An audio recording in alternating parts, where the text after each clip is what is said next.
48 hours in Yemen. They should be the quietest in months, but already there are reports of a new ceasefire being broken with shelling around the city of Taiz. This is the Middle East's forgotten war.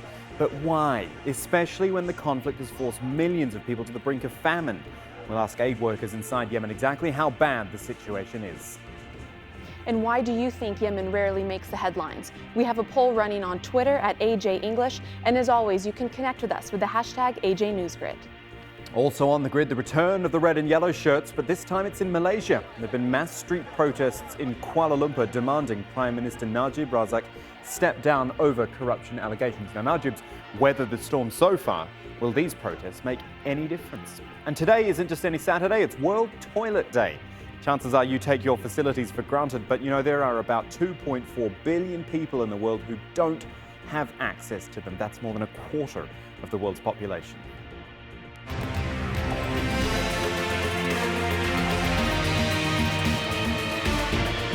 You're with the NewsGrid, live on air and streaming online through Facebook Live, YouTube and at aljazeera.com. Yemen in focus this Friday.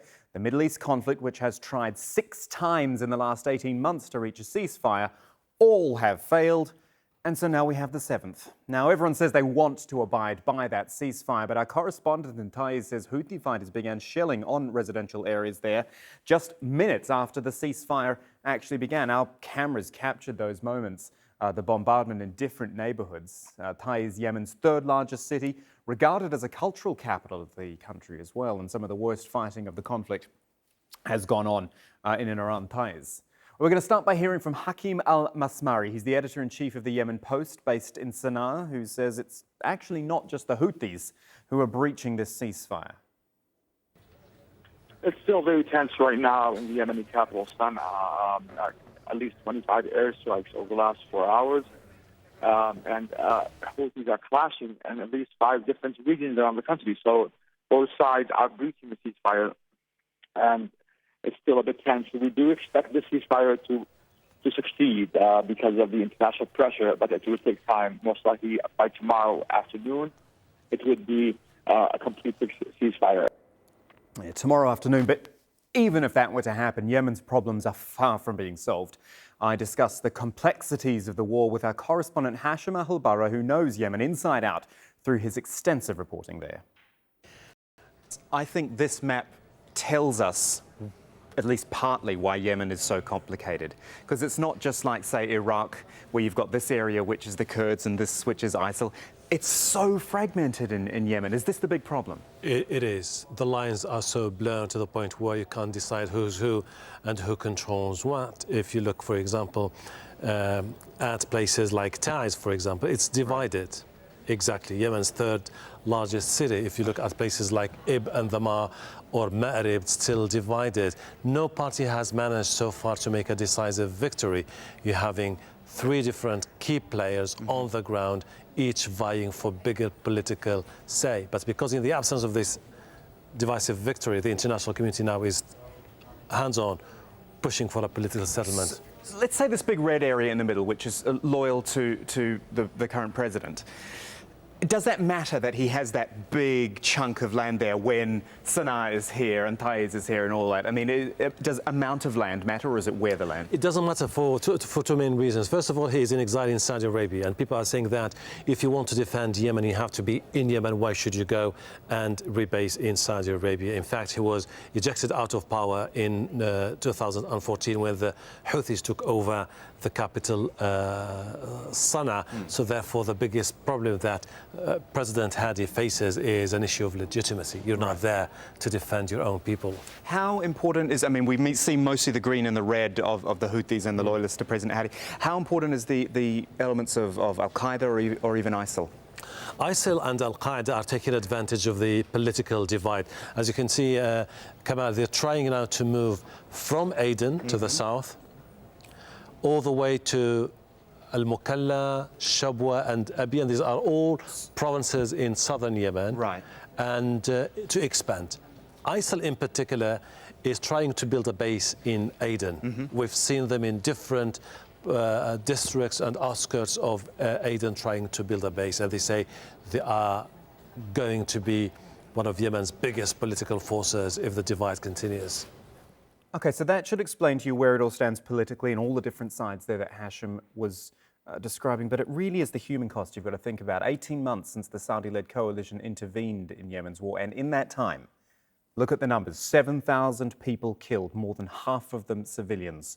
The toll of those wounded, nearly 37,000. The fighting's also driven 3 million people from their homes. And it is very important to keep reminding ourselves, Yemen was already the poorest country in the region before the war.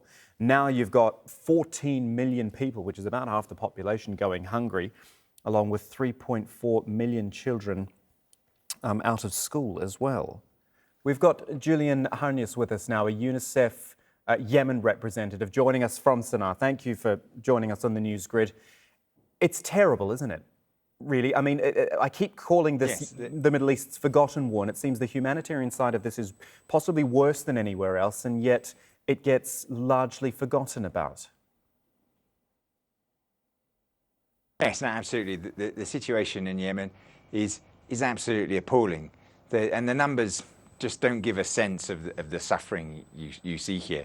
I was in a hospital in Sada in the north of the country, and the hospital was just overflowing with children with measles, completely avoidable disease, and without vaccination those children are suffering in just the most terrible fashions, and people are dying because of that. And it's a situation like that is all over the country. How safe do you feel? You're based in Sana'a all the time, you move in and out. I wonder how actually safe you feel moving around there, you and your teens. Well, we're able to move around. We have security measures and the equipment that allows us to get around the country. But the difficulty is for parents, for families. They don't have the information we have. They don't have the equipment we have, and as a result, so many parents are too scared to take their children into school or to take their children into to hospitals or health centres. And even if they're worried that even if they do get there, they won't get any of the services that they so badly need. And that's leading to increases in dropouts out of education. It's leading to less and less children being vaccinated, and it's leading to children dying unnecessarily from malnutrition. Yeah, okay, malnutrition is what I wanted to talk about because I suspect that's the most acute of the problems. Can you explain to us how or what it is that people need most urgently? If you get as much money as you needed, what do you buy, what do you give to them to save those lives, to keep people going? Well, first thing we need is peace. Okay. And this war isn't helping anybody. Beyond that, what we see is the economic consequences of the conflict are much more dangerous than the actual fighting. We estimate that 10,000 children under 5, at the very least, will die this year in excess of what would have happened normally because of easily avoidable diseases. Now, why is that happening? It's because people don't have access to clean water. It's because most of the staff in health centres across the country, they're becoming more and more erratic. Many of them haven't been paid in 3 months. So you've got a health system which is falling apart. People can't afford food. They can't afford the medicines that they normally buy. So you have a massive economic crisis, which is leading to an aggravated humanitarian situation. Julian Harnias giving us some real insight there into what life's like in Yemen. He's with UNICEF, Yemen representative there in Sana'a. Thank you, sir. Leah Harding, we're going to bring you in for the first time today to talk about Yemen. I keep saying, and I said it to Julian, they're the forgotten war, right? Does it get forgotten online as well? In many ways, Kamal, I'm sad to say it is forgotten online. There are a lot of stipulations about why this war is even going on, a lot of miscommunication as well. But we have a poll up on Twitter for you at AJ English. We asked you, why do you think Yemen has become a forgotten war? Nearly 50% of you at home and online think because it's underreported, which is a very, very fair point here that 50% of you agree with. 12% of you say it's just simply too complicated, can't keep up. And 33% say all of the above. We have Tim here who's commented on this tweet. He said, seriously, I had no idea. I'm a little preoccupied with Trump. I hear you, Tim. If that's your case, reply to that. Let me know Let me know what you're thinking with the hashtag AJNewsGrid. We also have a lot of people blaming the media. Karen here says, well, it's because of media like you. Our social media producer, Andrew Chappelle, often seen on AJNewsGrid, he was quick to respond with this link here. I'm going to open it up for you. It's Al Jazeera's Yemen page. We have a special page on our website devoted just to stories about Yemen, especially covering the humanitarian side of this story. I have a picture here for you showing just that. It's of a woman who has been diagnosed as severely malnourished. She has not eaten properly in months, according to this Reuters report. Very, very disturbing images. There were other images that I wanted to show you, but I thought that they were a bit too gruesome, and also out of respect for her family, I think it's best we keep her anonymous. But she is an 18-year-old woman, like I said, in very, very, very dire situation here with a relative on her hospital bed. The head of Oxfam recently said that Yemen is Syria without camera. So it's very difficult to find pictures like this of this woman, of the humanitarian crisis. And I think Karen Lee here responded to one of our tweets saying, we are just so saturated with horror over Syria that the tank is simply empty. If you want to comment on this, we would really appreciate to hear from you. Hashtag AJNewsGrid. Kamal. All right, thank you for that at Leah Harding, AJE. We're going to talk to Leah again a little bit later. Remember, if you've got thoughts for us, you can always send it to us on the hashtag AJNewsGrid, facebook.com/AJNewsGrid. You can watch online there and comment as you're watching. You can send us a WhatsApp message, +974 501 11149. Let's check what's happening in the live wall at the moment. Chinese Premier is speaking at the APEC CEO Summit in Peru. That is the precursor to the full APEC conference, Asia-Pacific Economic Cooperation, and we're going to be talking about that later in the show. There he is speaking there. As I say, it's the CEO Summit. Right now, though, Felicity Barr with more of the day's news. Felicity. Thanks, Kamal. And we're going to take you first to Syria, where intense airstrikes and artillery fire have shaken the rebel-held east of Aleppo. This footage posted online is said to show a boy being rescued from the rubble of a destroyed building by members of the Syrian Civil Defence. Residential neighbourhoods have been hit with rockets, mortar shells and barrel bombs. Dozens of people have been killed or injured in the violence. Well, Dr. Ahmed Mubayad is the CEO of the Canadian International Medical Relief Organisation. Now, he's been working with medics inside rebel-held parts of Syria and says people in Aleppo are now completely without medical services. In the last 3 days, 4 hospitals, the last 4 working hospitals inside of Aleppo city in the besieged part of Aleppo is now out of services. 3 of them were totally destroyed. The 4th one is partially destroyed, but it's totally out of services. All the world yesterday saw this tragic scene while the nurses trying to evacuate the neonatal from the incubators. Now there is no health facility, even hospital or healthcare centers are working at all. There is no one working in the health facility now. Totally it's out of services now. The people are hopeless now. Dozens of opposition activists have been arrested by police in Zimbabwe as the authorities move to block a planned protest against the introduction of a new currency.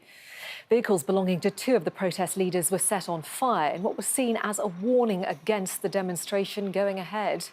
The government of President Robert Mugabe is facing an economic crisis resulting in massive cash shortages. Many fear that plans to introduce bond notes will lead to even higher inflation. Thousands of people have taken part in a peaceful anti-discrimination rally in the Indonesian capital, Jakarta. Politicians, religious leaders and members of rights groups were among those marching against racial and religious intolerance. The rally took place days after police said they'd be investigating complaints that the governor of Jakarta committed blasphemy. Governor Ahok apologised about joking about a passage from the Quran. Step Vasson was at that rally in Jakarta. A rally for Indonesia's diversity. Secularism and pluralism are the main basic principles of the Indonesian state founded 71 years ago. But many now fear these basic principles are under threat. The case against Christian ethnic Chinese Governor Ahok, who is now a suspect in the blasphemy case, is seen by minorities as a threat. And that's why they now have decided to take to the streets.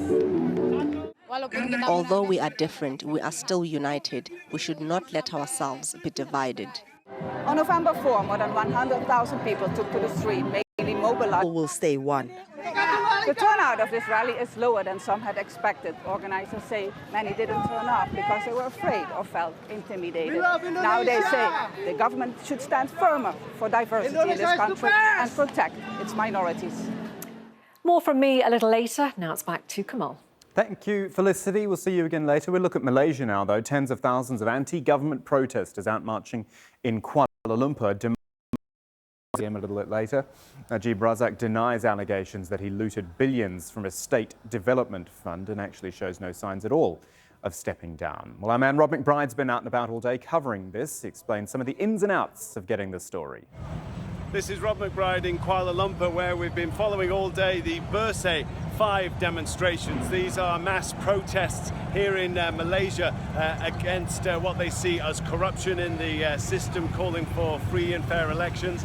It's been a trying day as we move between different locations. Those locations keep changing. The latest one is here in this downtown area where we've just had to bring in all our gear. Luckily, it's the kind of lightweight gear that we use for broadcasting that we can carry between the three of us because we've just had to carry it in the best part of 2 kilometers. And now getting ready for a live. That's the next problem, is getting connectivity, because we are in an area with possibly 10, 20,000 people all also using their devices, streaming, using up bandwidth, and we're now trying to use a device down here which works on 3G and 4G SIMs. Hopefully there'll be enough bandwidth to make this work.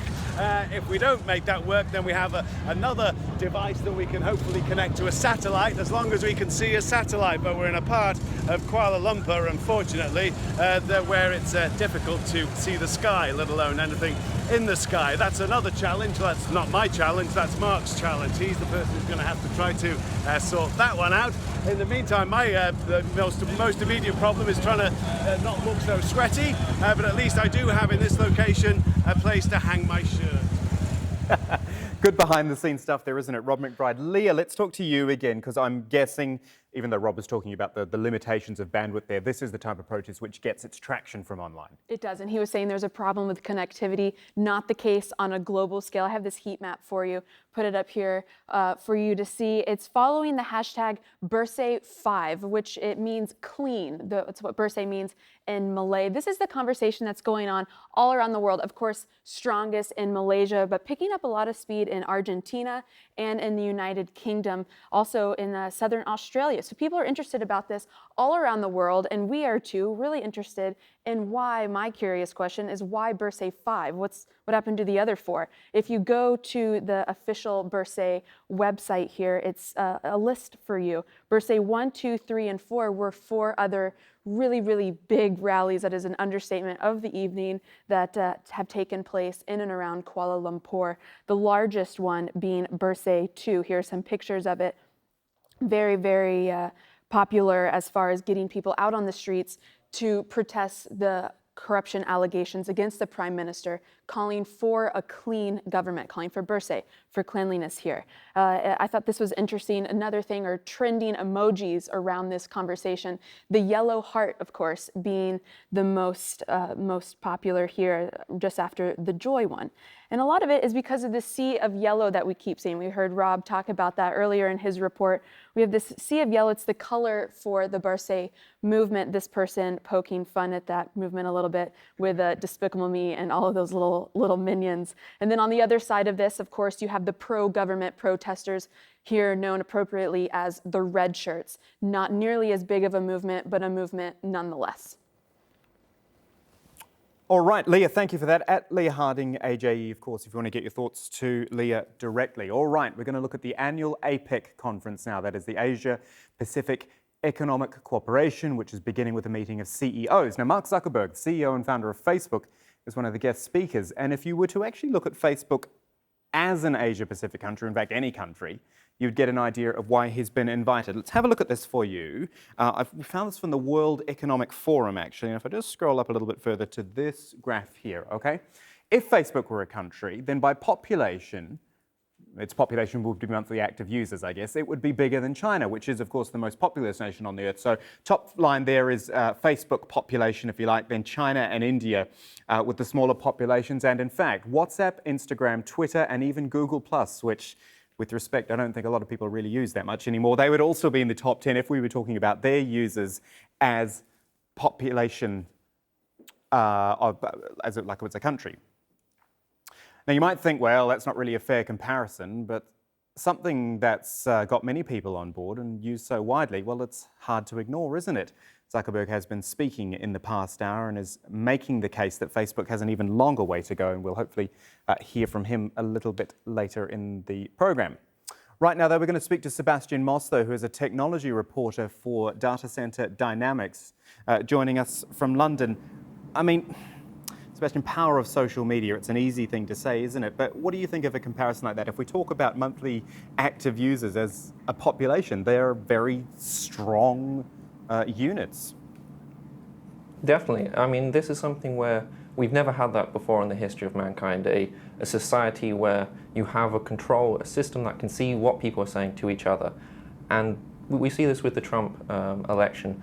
There has been allegations that perhaps people being in filter bubbles have affected the news that they see and therefore affected the election. Do you think the likes of Mark Zuckerberg, and I mean, I think we pick on him a little bit, but all these CEOs of big social companies like that understand the responsibility they have with the sheer number of people who use them and almost live their life by them? That comes with great responsibility. I think that's something we're starting to see now, then realize Mark Zuckerberg, of course, denied that Facebook had any impact in the election. But, of course, many people think it did. That's why they've had to increase their lobbying efforts around the world and try to work out where they are in relation to laws in hundreds of different countries.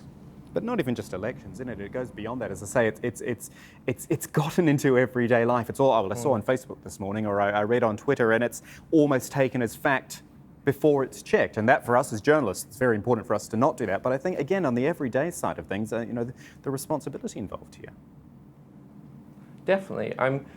The question, however, from a company like Facebook or Twitter is how much do they want to get involved in policing that content?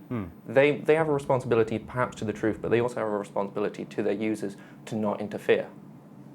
What do you think about, we've talked about the APEC conference, which is happening in Peru, and Mark Zuckerberg is a key speaker on the first day of the CEO thing. I mean, clearly it's a sign of our times there that he is seen as a particularly powerful person now to mingle and mix with leaders from all over the Asia Pacific. Yeah, this isn't anything new. If you just go to Mark Zuckerberg's actual Facebook page, go to his pictures, you'll see him with all kinds of world leaders, with the Pope, with important people, because, again, he needs to try and make sure that his views and the policies that he needs for his type of the world he wants happen. All right, Sebastian Moss joining us from London. They're talking about the power of social media there. We thank you for that. Let's go to Lima now, though, and pick up with Scott Heidler, our correspondent, who's at the meeting. As I said, it's the CEO meeting today, Scott, the sort of precursor, and then the big thing starts tomorrow. Absolutely, at CEO Summit today, Saturday, Mark Zuckerberg spoke about an hour and a half ago. Then we heard from Xi Jinping, president of China, and then we're going to hear from some more leaders in the afternoon, Vladimir Putin, and also the president of the Philippines. And then later in the afternoon, President Barack Obama is going to meet with the other members of the TPP. That's that big Trans-Pacific Partnership Trade Pact. They're going to have a meeting in the afternoon. They have a lot to discuss, Kamal. That's because with the transition that's going to need to take place in the United States with Donald Trump taking over in January 20th. And it's something that he has said the TPP is something that he does not want to see the United States participate in. Scott, a question coming in from our WhatsApp line here from Jackie, who's in Beijing, and I know you've reported a lot from around Asia. She's asking about China expanding its international influence in APEC this year. I mean, I guess the gist of that is that it is, when you look at all those countries together, one of the most important players there.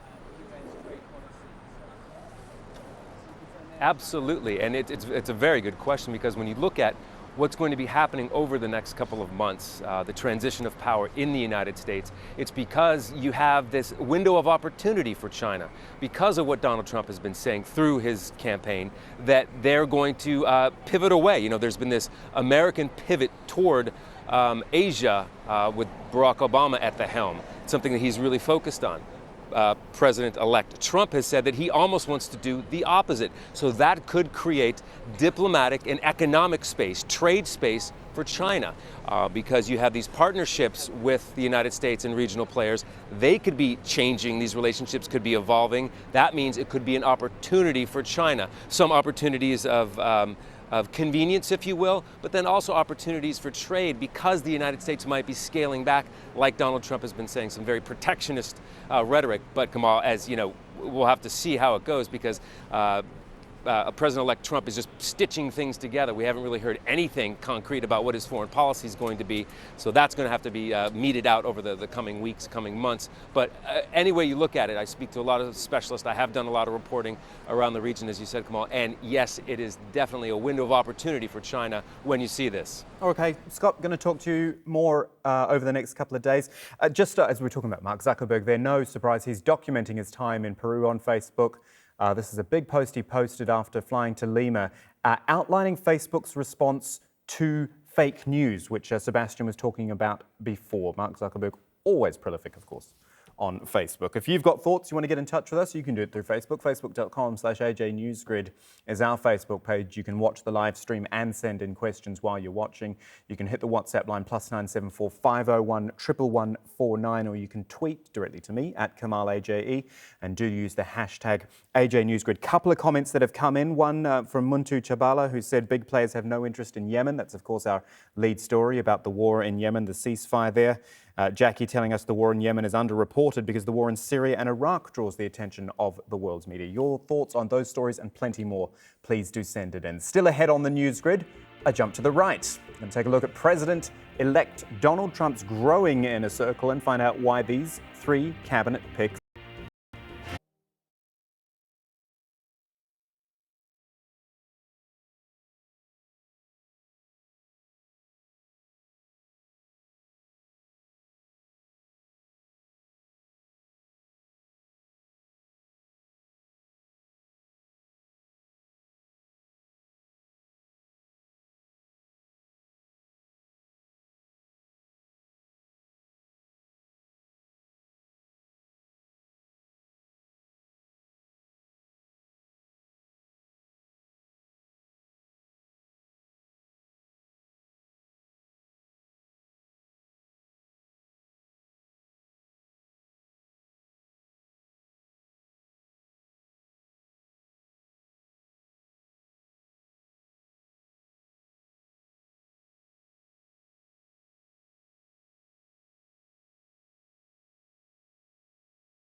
The headlines at aljazeera.com and what's trending as well down the right-hand side on the front page. An extraordinary story at the top there about a Malawi man convicted over ritual sex with 104 women.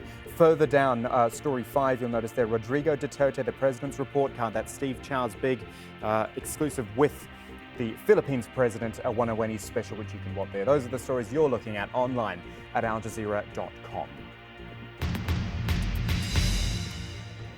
So, trending stories there. This story's trending as well, which you may have not heard about today, a little bit off the grid. It's another very worrying development about press freedom in Egypt. Now, a court there has sentenced the head of the Journalists Union and 2 of its board members to 2 years in prison, and they've been fined as well. Their crime, and I'm using that loosely, well, in April, security forces raided the syndicate building to arrest 2 journalists who were wanted over protests against the president's decision to essentially give 2 Egyptian islands in the Red Sea to Saudi Arabia.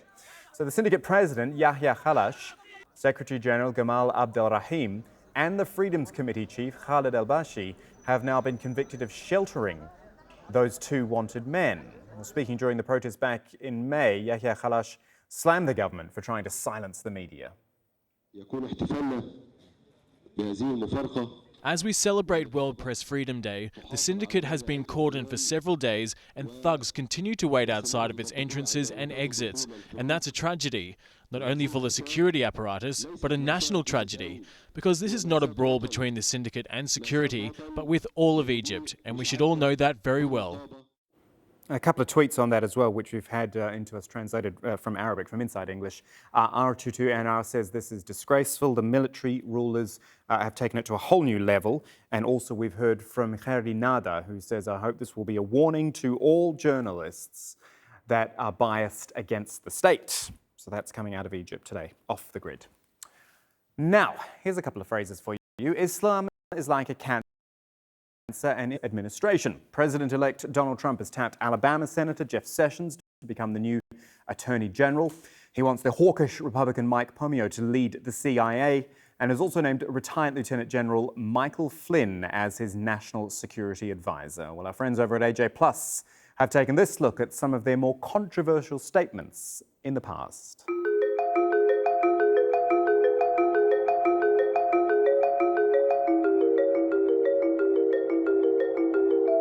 Islam is a political ideology. It definitely hides behind this notion of it being a religion. So we have a problem. It's like cancer.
Silence has made these Islamic leaders across America potentially complicit in these acts.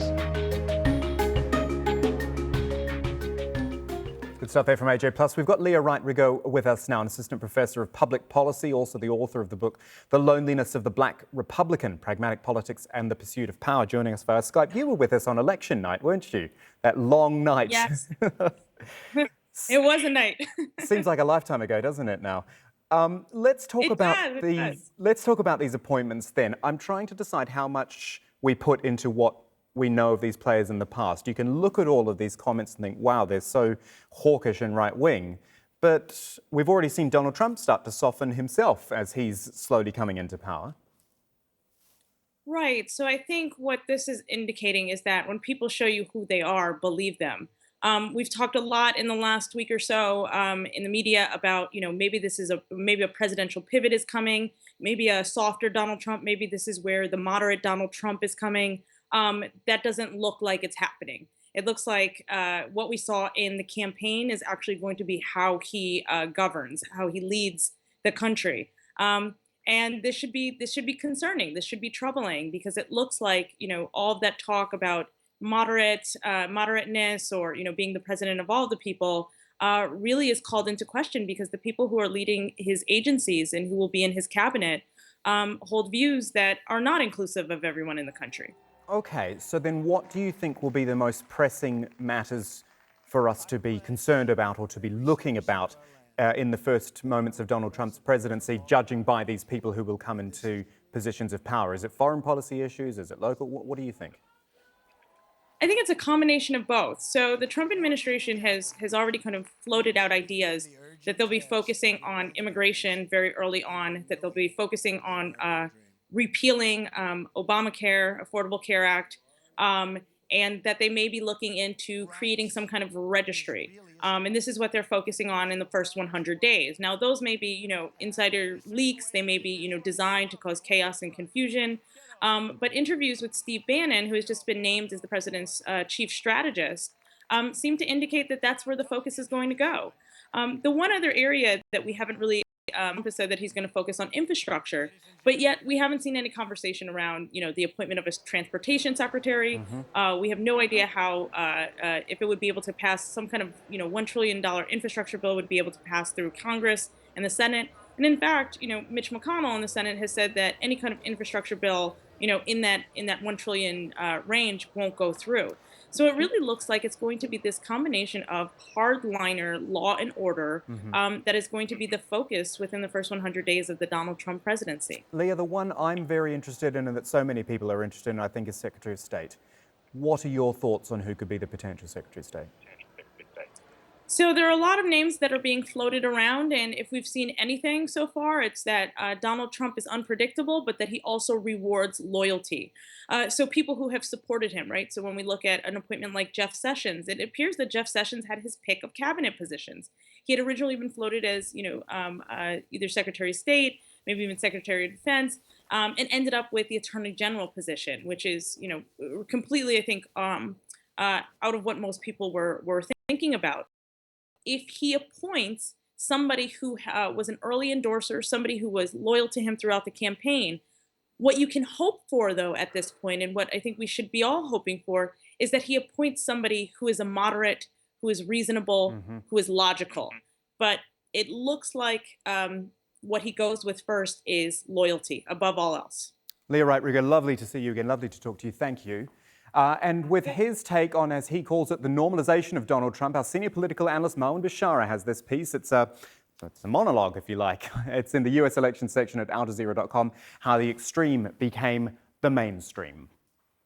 Back at the multi-viewer, looking at what's happening around the world, waiting to hear, as you see from the slates from Associated Press and Reuters, Enrique Peña Nieto, the Mexican president who will be speaking at APEC in Peru, looking for that in about an hour's time, I think, or so.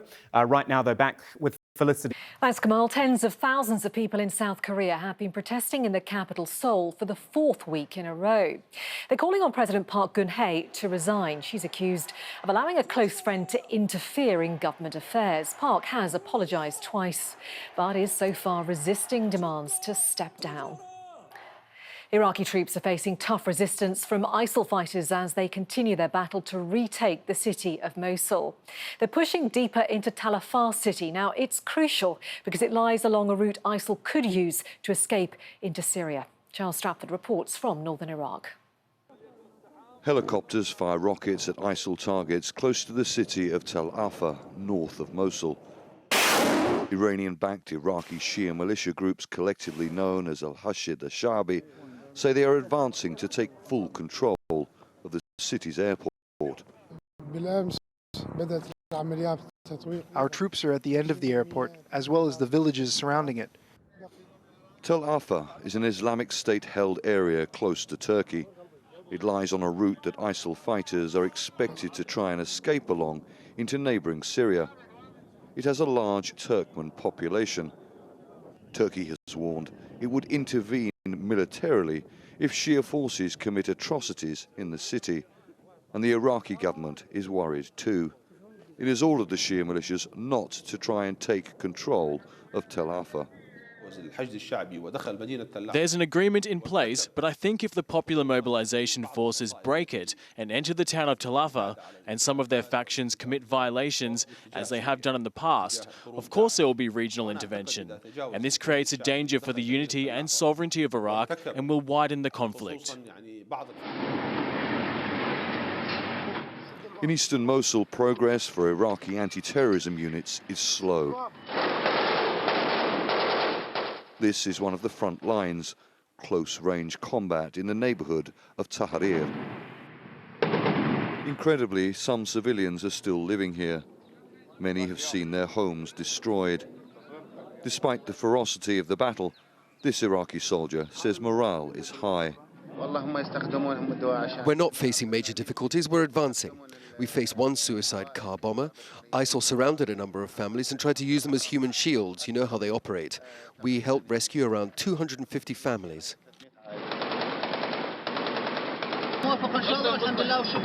We hit the target with a tank round and a heavy machine gun, this soldier says. Spread out, shouts another. Coalition airstrikes try and help Iraqi forces on the ground. Targeting has to be precise as residents hide in their homes. Medics treat wounded civilians. Truck drivers risk their lives to help those trying to escape.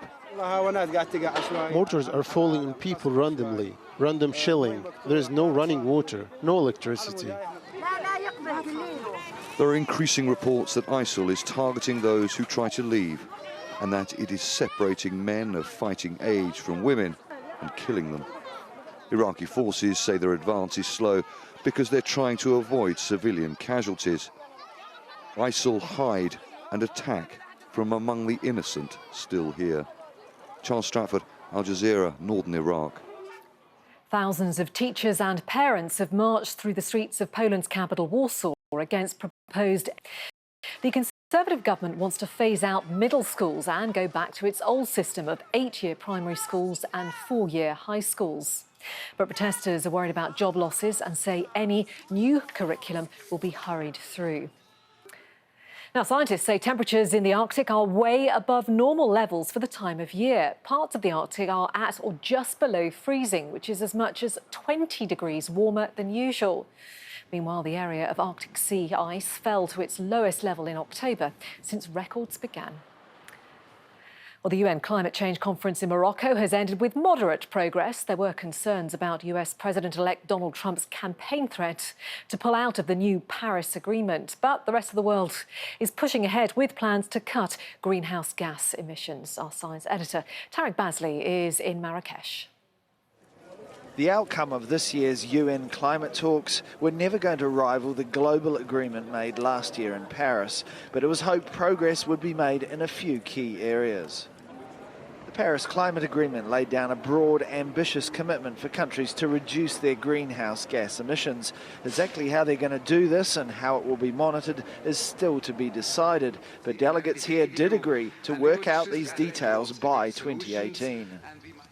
The election of Donald Trump, who has called climate change a hoax, as the next US president, has cast a shadow over these talks. But it didn't stop the US delegation from trying to push forward in the hope that they can lock in any gains before a change of administration.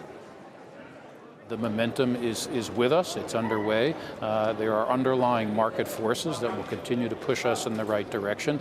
And we heard very strong political resolve from China, from Europe, from Africa, from Latin America. So I think, if anything, there was a galvanizing effect. 47 countries, the most vulnerable to the effects of climate change, did commit to making their energy 100% renewable by 2050 and called on other countries to do the same.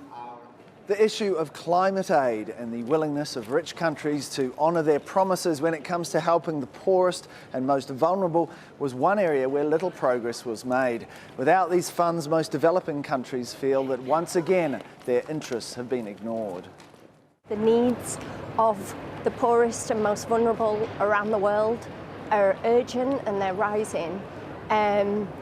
But this COP, unfortunately, has failed to recognise that. It's failed to recognise that there's a massive gap in adaptation support, and really developed countries have been unwilling to agree anything that compels them to go beyond what they're already committed to. The meeting is over for another year, but now nations must go away and get on with the job of reducing their carbon emissions. Fiji will preside over next year's event in the German city of Bonn, and it's there, with or without the support of the next US administration, the slow and complex negotiations will continue. Tarek Bazley, Al Jazeera at the UN climate talks in Marrakesh, Morocco.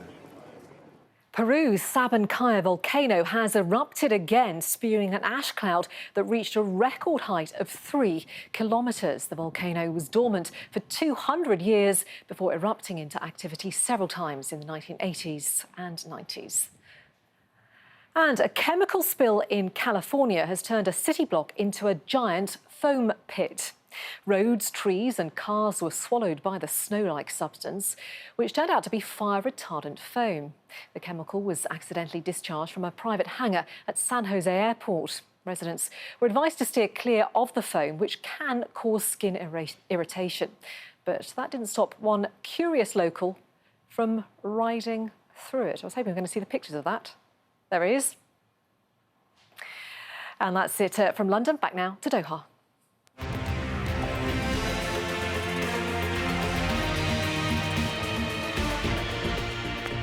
Thank you, Felicity. Now, there is no subtle way to say this. It is World Toilet Day. Not one of those silly made-up occasions like Hug a Newsreader Day. April 4th, by the way, in case you're wondering. The UN Sustainable Development Goals announced last year include a target of everyone having access to a toilet by the year 2030. Have a look at this now from Faiz Jamil, who is looking at one facet of the issue from New Delhi. These public facilities are filthy, smelling, and the only option for people here if they want to use a public toilet. India has 60% of the world's open defecators, despite the government's ongoing campaign to improve sanitation. And India ranks first for having the largest number of city dwellers without a safe, clean, private toilet. That's 157 million, according to the UK charity WaterAid. And locals in this area tell us that these public toilets are not enough for them. Of the people living here. Women's safety is a concern in rural areas as they have to travel away from the home to use a toilet. Even here, though, women they don't feel safe with public toilets. It's difficult to use the toilet at night. Our daughters and daughter-in-laws are scared to use it. We were promised a proper toilet, but it was never built. It's difficult for us. Many have no choice but to openly defecate, as public toilets aren't available everywhere. The government has made sanitation a priority, but there's a long way to go despite the campaigns. And from India to Australia, I discovered this today, that if you're in Australia, you have an online toilet map of your whole country.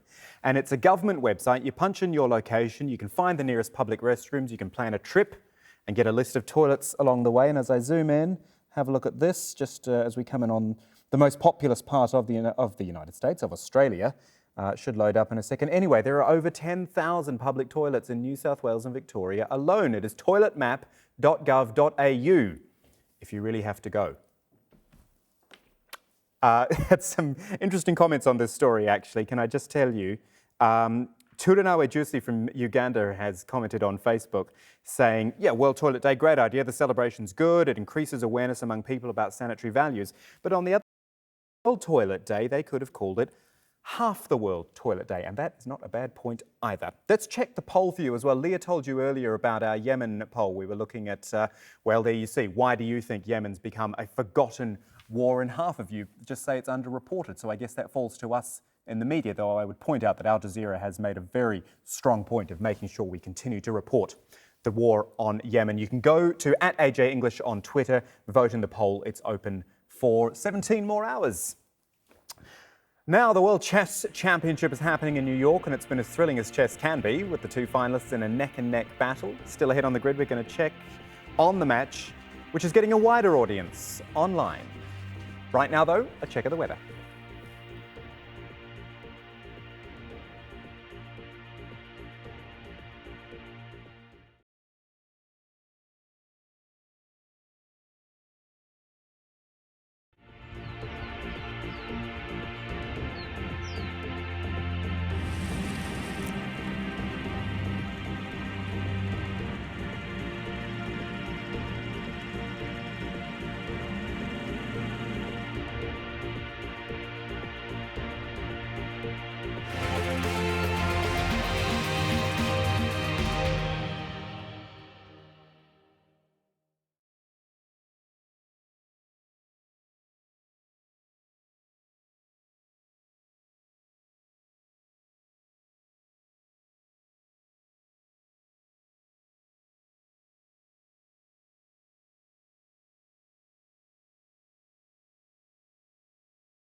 You're with the NewsGrid, live on air and streaming online at facebook.com/AJ NewsGrid. The World Chess Championships happening in New York right now. Russia's Sergei Karjakin taking on defending champion Magnus Carlsen. Now, obviously, chess, one of the most traditional of board games, but it's having to keep up with the times. This is the official website of the World Chess Championships, and as you can see, the next round starts in 1 day and 3 minutes.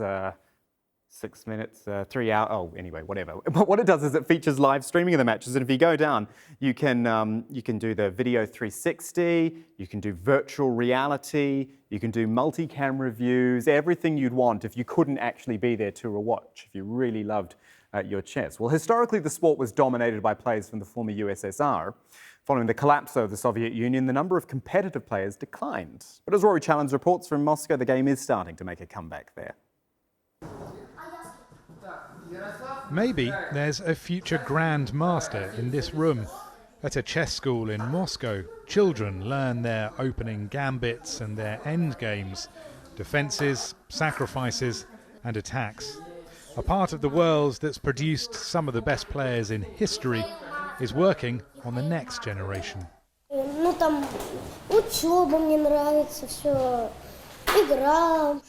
I like to study and to play chess.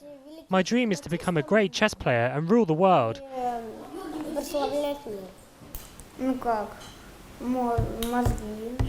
One needs brains to play chess. I like to think and play. Battle has commenced in New York. Reigning world champion Magnus Carlsen is facing Sergei Karjakin in a 12-game fight for the title. The Russian, who became the youngest ever Grand Master at 12, is the latest in a long line of Russians to reach the game's heights. Moscow Chess Museum tells the story of this love affair, from Ivan the Terrible's death whilst playing, through the beautiful set owned by Tsar Nicholas I as a boy, to these sets made by prisoners in Soviet Gulag camps. And this one here has been to space and back. The slotted mechanism for moving the pieces was especially designed for Soviet cosmonauts in zero gravity. But in the interests of crew harmony, they weren't allowed to play against each other, so the matches had to be with mission control back on Earth. The Soviet pastime, a cheap game of skill that anyone could play.